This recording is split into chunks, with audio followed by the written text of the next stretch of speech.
तो आज का जो हमारा विषय है deputation from US illegal immigrants, तो उसके बारे में चर्चा करेंगे क्योंकि आज की ये जो न्यूज़ है सुर्खियों में है, हर एक चैनल के ऊपर चल रही है। तो मैं भी इस वीडियो के अंदर कंप्रहेंसिवली इसके बारे में डिस्कस करूँगा, आपको एक्सप्लेन करूँगा कि ये है क्या सिस्टम।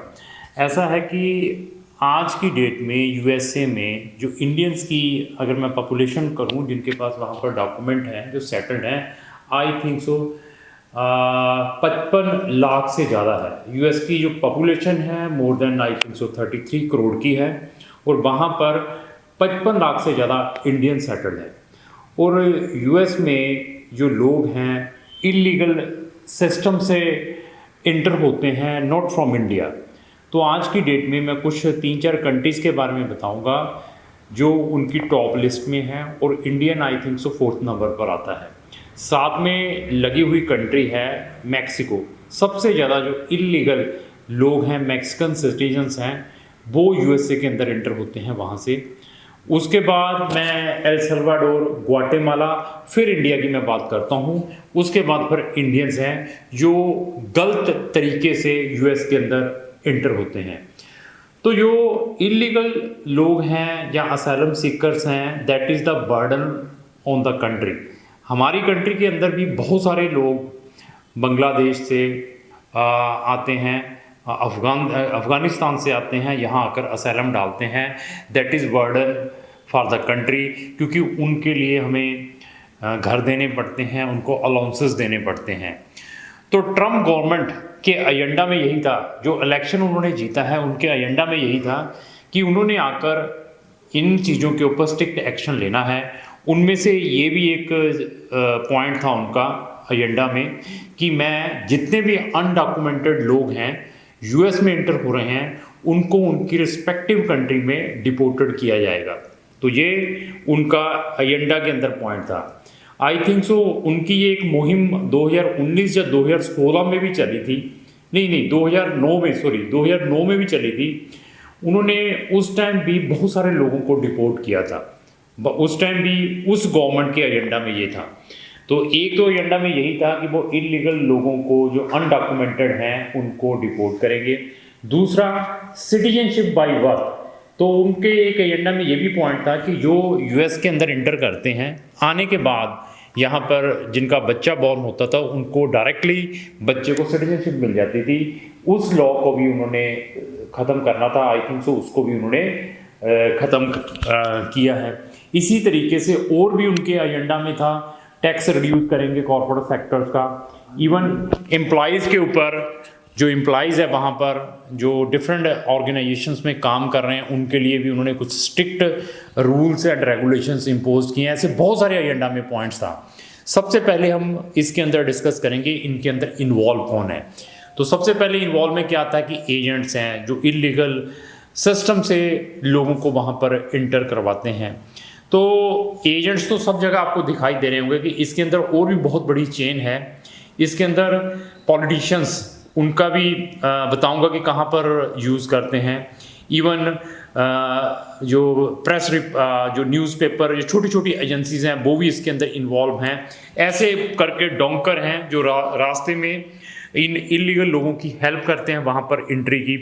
ऐसे बहुत सारी बड़ी इनकी चेन होती हैं जो इस वे से इन कंट्रीज़ में इंटर करते हैं। तो सबसे पहले मैं ये बताना चाहूँगा कि इस तरीके से इलीगल सिस्टम से किसी भी कंट्री में जाना बहुत ही गलत है। उसमें सबसे बड़ा नुकसान आपका खुद का है, क्लाइंट का है। क्लाइंट को इवन पता भी होता है क्योंकि ये सिस्टम से मैं वहाँ जाऊँगा, मेरे पास ये होगा, लेकिन फिर भी समझते नहीं है, ना पेरेंट्स ना बच्चे, वो इन चीज़ों को यूज़ करके वहाँ पर एंट्री करने की ट्राई करते हैं। तो इनके लिए रूट्स पहले कौन से यूज़ किए जाते हैं, उन कंट्रीज़ को यूज़ किया जाता है जिनके वीज़ा ऑन अराइवल है। जैसे मैं बोलीविया की बात करूं, गुयाना एक फ्रेंच कॉलोनी है, ये आई थिंक सो साउथ अमेरिका के अंदर, उसको एल सल्वाडोर जैसी कंट्री हुई, ग्वाटेमाला जैसी कंट्रीज़ हुई, जिन कंट्रीज़ में वीज़ा ऑन अराइवल है। तो वो कहाँ से उनको ट्रैवल करवाया जाता है।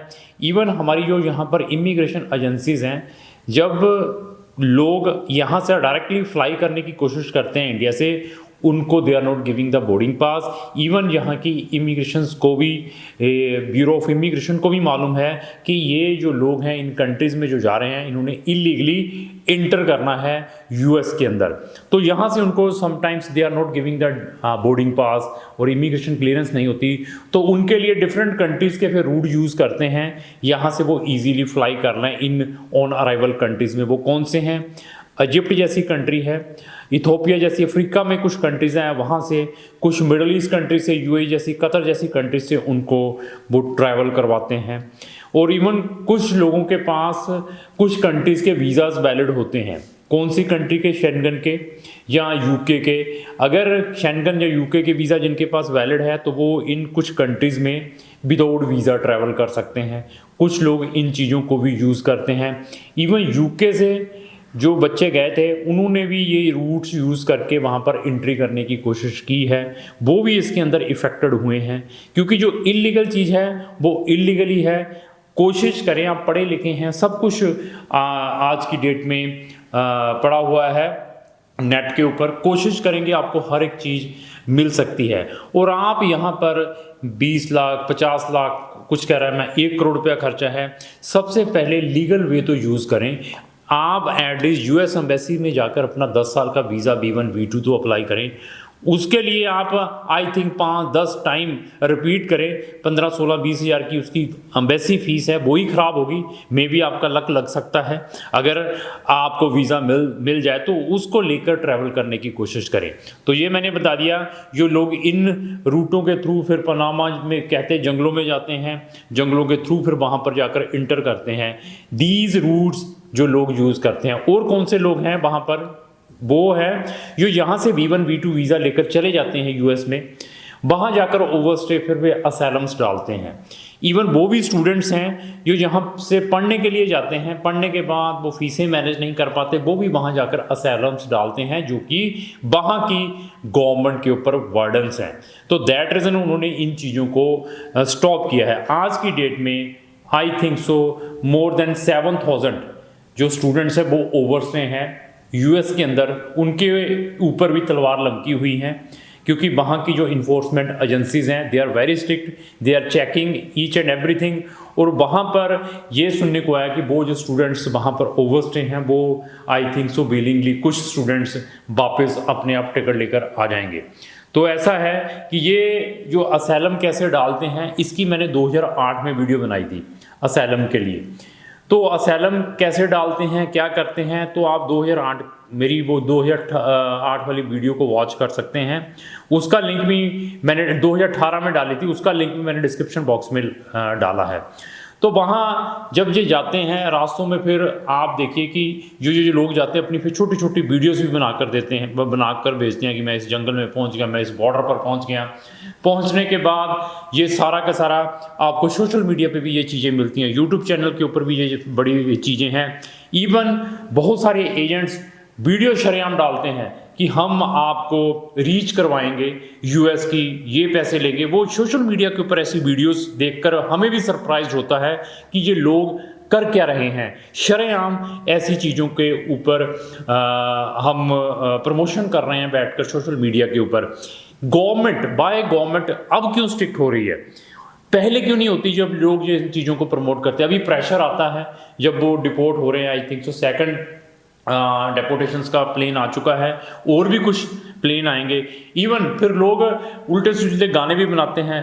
इक्की दुक्की पंजाबी गाना एक बड़ा मशहूर हुआ है, उसके बाद नासा वालियो, ऐसे जो सॉन्ग भी बनाते हैं। गवर्नमेंट को भी वहाँ पता है, वो गवर्नमेंट है वहाँ की, वो सब जानती है। जब उनको लोगों की रिक्वायरमेंट है तो there is no any problem, जब उनको नहीं चाहिए तो वो इन चीज़ों को स्टॉप करवाती है कि इन चीज़ों को किस वे से स्टॉप किया जाए। अभी देखिए कि कितना बड़ा नुकसान है। और भी बहुत सारे स्टूडेंट्स को और भी अनडॉक्यूमेंट लोगों को वहाँ की गवर्नमेंट डिपोर्ट करेगी। अभी मैं इसमें इन्वॉल्व कौन कौन है? अभी जब बच्चा वहाँ चला जाता है, पहुँच जाता है, एंट्री कर लेता है, उसके बाद वहाँ जाकर इसकी डिफरेंट ग्राउंड्स बनती हैं असाइलम के लिए। क्या क्या ग्राउंड्स हैं? जातिवाद की ग्राउंड है, रिलीजन्स की ग्राउंड्स बनाई जाती है, जहाँ आप ये बताते हैं कि मैं अपनी कंट्री के अंदर वांटेड हूँ, आपने बहुत बड़ा क्राइम किया होता है। और थर्ड क्या है कि आप ऐसी सोशल एक्टिविटीज़ कर रहे हैं, ऐसी संस्थाओं के साथ जुड़े हुए हैं जो उस कंट्री के अंदर बैन है, ऐसी उनके ऊपर ग्राउंड्स बनाकर फेक डॉक्यूमेंट लगाकर वहाँ की गवर्नमेंट को अपने डॉक्यूमेंट असाइलम के लिए देते हैं। अभी ऐसे डॉक्यूमेंट बहुत सारे लोगों के पास, मतलब 99 स्टूडेंट्स के लोगों के पास होते नहीं हैं। पूर्व वो क्या करते हैं, यहाँ पर अपने रिश्तेदारों से फ़ोन करते हैं या वहाँ के जो लॉयर हैं वो भी उनको गाइड करते हैं कि ऐसे फॉर्मेट के ऊपर हमें आपके ऐसे ऐसे डॉक्यूमेंट चाहिए। तो यहाँ पर कुछ पॉलिटिकल पार्टीज़ हैं, उन्होंने भी खूब पैसा कमाया इनके चक्रों में। वो इन डॉक्यूमेंटों को बनाने के 1-2 लाख रुपए लेती हैं, अपने लेटर पैड के ऊपर लिख के दे देती हैं कि ये हमारी संस्था के साथ जुड़ा हुआ है, हमारी संस्था को यहाँ पर इस टाइप की थ्रेटनिंग है, तो इस टाइप की ये एक्टिविटीज़ करता है। तो ऐसी चीज़ों को भी प्रिपेयर करके वहाँ भेजा जाता है। उन संस्थाओं ने भी बहुत पैसे कमाए उन लेटरों पर देकर भी, जो अपने लेटर पैडों पर लिखकर। उसके बाद ये छोटे छोटे एक न्यूज़ चैनल बने हुए हैं जो ऑनलाइन है, छोटी छोटी अखबारों वाले, वो पुरानी डेटों में ऐसे न्यूज़ लगाते हैं कि इस पर्सन ने इस जगह पर ऐसी एक्टिविटीज़ की, उस टाइम पुलिस की रेड पड़ी, रेड के दौरान इनके अगेंस्ट ये एक्शन हुआ पुलिस का, वो भी न्यूज़पेपर की कटिंग वो पुरानी बनाकर भेजते हैं। उसके बाद फेक FIRs जिसका कोई रिकॉर्ड कहीं नहीं होता, वो बनाकर उन लोगों को भेजी जाती हैं। फिर वो डॉक्यूमेंटों को वहाँ की कोर्ट्स में डालते हैं, वहाँ के जुडिशियल सिस्टम में। तो जब उनकी हेयरिंग होती है वहाँ पर इन डॉक्यूमेंटों को चेक किया जाता है। ऐसे तरीके से हम इलीगल वहाँ पर पहुँचते हैं। कईयों को बाउंड लगता है, कईयों को नहीं लगता है, कोई खुश है, कोई अपना नुकसान करवा लेता है। हमारे पास ऐसे भी लोग हैं जो इस रूट के थ्रू वहाँ पहुँच जाते हैं। पहुँचने के बाद किसी की पीछे पेरेंट्स की डेथ है, वो नहीं आ पाता, वो बच्चा वहाँ पर रो रहा है, इधर पेरेंट्स की डेथ है, पहुँच नहीं पाता। ऐसे केसेस होते हैं, बच्चा वहाँ पर ऑलरेडी पहुँच चुका है, वहाँ जाने के बाद ऐसे डिसीज़ेज़ हो जाते हैं जिसके कारण बच्चा इंडिया में ट्रैवल नहीं कर पाता, कैंसर जैसे डिसीज़ेज़। और इवन यहाँ से ना उसकी वाइफ को वीज़ा मिलता है, ना उनके पेरेंट्स को वीज़ा मिलता है, वो बच्चा वहीं का वहीं समटाइम्स ख़त्म हो जाता है अपनी ट्रीटमेंट के दौरान। ऐसे ऐसे चैलेंजेस को फेस करना पड़ता है पेरेंट्स को भी, उन बच्चों को भी। ये इतनी बड़ा जो है एक पूरे का पूरा स्कैम है कि मैं जितना बताऊंगा उतना कम है। तो इन चीज़ों को अवॉइड करें। बहुत सारे लीगल वे हैं जिसके थ्रू आप फॉरेन में पहुंच सकते हैं। अभी आप बताइए कि आप 40 लाख रुपया, 60 लाख रुपया, 1 करोड़ रुपया देकर जा रहे हैं। अगर इन पैसों को अपने बैंक के अकाउंट में भी रखते हैं ना, तो उस बेस के ऊपर भी आपको बहुत सारी कंट्रीज़ में वीज़ा ग्रांट हो सकता है। ऐसे रूट यूज़ करें। और इस वीडियो के थ्रू मैं एक सजेशन भी देना चाहता हूँ स्पेशली US गवर्नमेंट को। तो क्या है कि फॉरेन में कुछ इलीगल चीज़ों को लीगलाइज किया हुआ है। जैसे हमने इंडिया में कोई सर्विसेज लेनी है, किसी गवर्नमेंट एजेंसीज में जाना पड़ता है, तो जब वो काम हमारा 2 दिन में नहीं, हम चाहते हैं कि वो 2 दिन में हो जाए, लेकिन उसको 1 महीना लगना है, तो 2 दिन में कराने के लिए हमें अंडर द टेबल कुछ पैसे देने पड़ते हैं। तो ऐसे ही ये चीज़ों को फॉरेन कंट्री में रेगुलाइज किया हुआ है। वहाँ पर अगर आपने कोई काम करवाना है अपना, कोई वहाँ पर अपना कोई डॉक्यूमेंट प्रोसेस करवाना है, उन्होंने लिखा है कि अगर आपने ये डॉक्यूमेंट 30 दिन में लेना है तो उसकी कम फीस है, सिर्फ आपको $100 देने पड़ेंगे। अगर यही डॉक्यूमेंट आपने 2 वर्किंग डेज में लेना है तो आपको $300 देने पड़ेंगे। क्यों? क्योंकि उन्होंने इन चीज़ों को रेगुलाइज कर दिया है कि फास्ट में काम कराना तो हमें ज़्यादा फीस दे दो, हम आपका काम फास्ट करवा देंगे। इसी तरीके से मैं इस वीडियो में US गवर्नमेंट को भी सजेशन देना चाहता हूँ कि आप US का वीज़ा है उसके लिए सिक्योरिटी बॉन्ड इंट्रोड्यूस करें।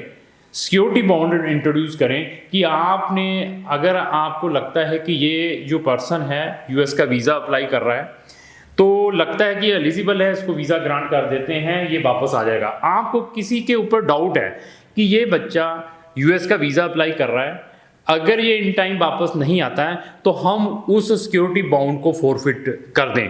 तो वो सिक्योरिटी बॉन्ड आप 40 लाख का रख लें, आप लीगल सिस्टम से काम स्टार्ट कर लें, 30 लाख का रख लें, 20 लाख का रख लें। अगर वो पर्सन US में इंटर करता है, आपको सिक्योरिटी बॉन्ड देने के बाद अगर वो वहाँ पर ओवरस्टे करता है तो आप उस पैसे को फॉरफिट कर लें।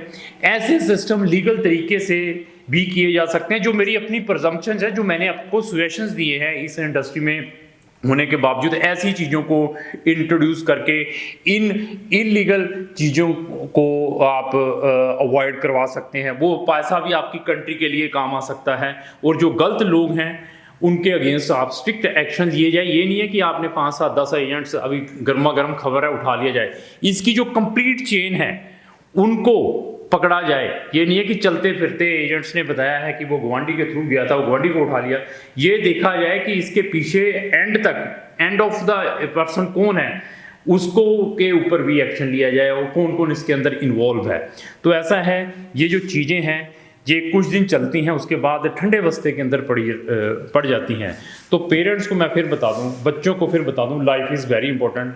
लाइफ में अगर आप कोई चीज़ एम कर लेते हैं और उसके ऊपर आप सीरियसली वर्क करते हैं तो आपको वो चीज़ मिल सकती है। तो मेरी हर एक पेरेंट से, हर एक बच्चे से यही रिक्वेस्ट है कि इन चीज़ों को इलीगल सिस्टम से फ़ौरन में जाना अवॉइड करें और प्रॉपर लीगल सिस्टम से जाएं। यहाँ पर प्रॉपर एम्बेसीज हैं, सारा सिस्टम है, एटलीस्ट वहाँ पर ट्राई तो करें। तो ऐसी जो भी हमारी अपडेशंस रहेंगी, आइदर वो US डेपुटेशंस से रिलेटेड है या और भी फ़ॉरेन की कोई न्यूज़ रहती है, तो हम इस चैनल के ऊपर डालते रहते हैं। तो लास्ट में मेरी यही रिक्वेस्ट है, अगर आपको जो मेरी वीडियो चलेगी उसको लाइक एंड शेयर करना ना। Thank you.